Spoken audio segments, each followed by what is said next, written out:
Informasi lain, Saudara, kuasa hukum tersangka pembunuhan Vina dan Eki, Peggy Setiawan optimistis hakim akan mengabulkan gugatan pra-peradilan atas penetapan tersangka Peggy oleh Polda Jawa Barat. Karena amunisi pihak Peggy bertambah berupa jejak digital antara Peggy dan temannya Dede Kurniawan yang menegaskan Peggy tidak berada di Cirebon, Jawa Barat saat peristiwa pembunuhan terjadi.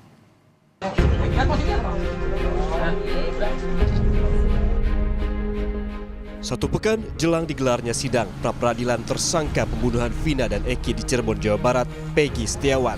Kuasa hukum Peggy optimistis hakim akan mengabulkan gugatan pra-peradilan atas penetapan tersangka Peggy oleh Polda Jawa Barat. Kuasa hukum Peggy Setiawan bilang salah satu yang menjadi dasar dalam gugatan pra-peradilan penetapan tersangka kliennya adalah kesaksian teman dan chat di media sosial yang membuktikan Peggy berada di Bandung saat peristiwa pembunuhan Vina dan Eki. Kuasa hukum meyakini jejak digital antara Peggy dan temannya Dede Kurniawan menegaskan bahwa kliennya tak berada di Cirebon saat peristiwa pembunuhan terjadi. Bukti fakta berupa percakapan di kolom chat yang menyatakan Peggy membatalkan pulang ke Cirebon. Tentu kami sampaikanlah beberapa dalam posita itu dari keterangan saksi-saksi yang kami punya bahwa memang Peggy Setiawan berada di Bandung. Tinggal nanti penyidik yang akan membuktikan, akan menunjukkan alat buktinya kepada hakim tunggal itu apa alat buktinya sehingga klien kami ditetapkan sebagai tersangka. Jadi baik keterangan saksi maupun chat ya itu menjadi alasan kami ya klien kami itu tidak terlibat, tidak berada di TKP. Sementara itu, merespons banyaknya keluhan dari terpidana kasus Vina terhadap proses penyidikan yang terjadi pada 8 tahun lalu, Kompolnas menyebutkan saat ini ayah Eki, Ibtu Rudiana, masih dalam proses pemeriksaan di Propam. Polri saat ini tengah melakukan audit investigasi kasus Vina pada saat ditangani 8 tahun lalu. Sendiri memang telah memandang perlu dilakukannya audit investigatif terhadap penyidikan 8 tahun yang lalu itu agar menjelaskan akuntabilitas, profesionalitas pada saat itu karena ada keluhan-keluhan dari para terpidana pada saat itu, terutama pada saat ditangani di Polresta Cirebon. Dalam proses ini kami memantau proses melakukan audit investigatif ini telah dilakukan adanya asistensi dari Inspektorat Pengawasan dan Propam dan dalam pantauan memang Pak Rudiana masih dalam proses pemeriksaan. Keterangan sejumlah saksi yang mencabut berita acara pemeriksaan dalam kasus pembunuhan Vina dan Eki dinilai bisa menguntungkan proses hukum yang ditempuh tersangka Peggy Setiawan. Mantan Kabareskrim Komjen Purnawirawan Susno 2J menilai keterangan saksi kunci yang menyebut tidak mengenal dan membenarkan soal keberadaan Peggy yang tidak ada di lokasi kejadian akan menguntungkan posisi Peggy.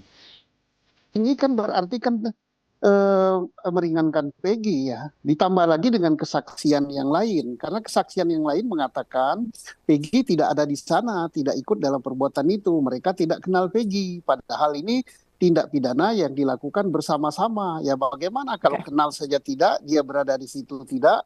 Kalau kita gabung dengan kesaksian lain ya, banyak yang mencabut ya. Liga Akbar mencabut, kemudian kemarin itu ada yang ditanya Pak Dedi, siapa itu? Mantan bupati itu mencabut, kemudian mantan terpidana yaitu Sakata Natal mencabut dan mengatakan tidak kenal dengan Peggy dan sebagainya. Nah ini sangat meringankan Peggy dan sangat berpengaruh. Sementara itu, Polda Jawa Barat menyiapkan tim hukum untuk menghadapi gugatan pra-peradilan tersangka kasus pembunuhan Vina Eki, Peggy Setiawan. Sejak 12 Juni lalu, Polda Jawa Barat menyatakan telah membentuk tim untuk menghadapi pra-peradilan Peggy Setiawan. Kabid Humas Polda Jawa Barat, Kombes Jules Abraham Abbas, menyatakan pihaknya tinggal menunggu panggilan sidang gugatan pra-peradilan dari Pengadilan Negeri Bandung. Pak Kapolda telah memerintahkan ya untuk membentuk tim dari Bitkum Bidang Hukum Polda Jawa Barat. Tim ini telah terbentuk dan tentunya untuk menghadapi gugatan pra-peradilan dari tersangka PS ataupun kuasa hukumnya. Sidang pra-peradilan Peggy Setiawan akan dimulai 24 Juni 2024. Berkas-berkas telah didaftarkan kuasa hukum Peggy ke pengadilan pada Selasa 11 Juni 2024. Pihak Peggy juga mendaftarkan sebanyak 22 kuasa hukum sebagai pemohon yang akan terlibat selama persidangan pra-peradilan berlangsung. Tim kuasa hukum Peggy menegaskan penyidik Polda Jawa Barat telah error in personal alias salah tangkap dengan menersangkakan Peggy Setiawan sebagai pelaku pembunuhan Vina dan Eki. Tim Liputan, Kompas TV.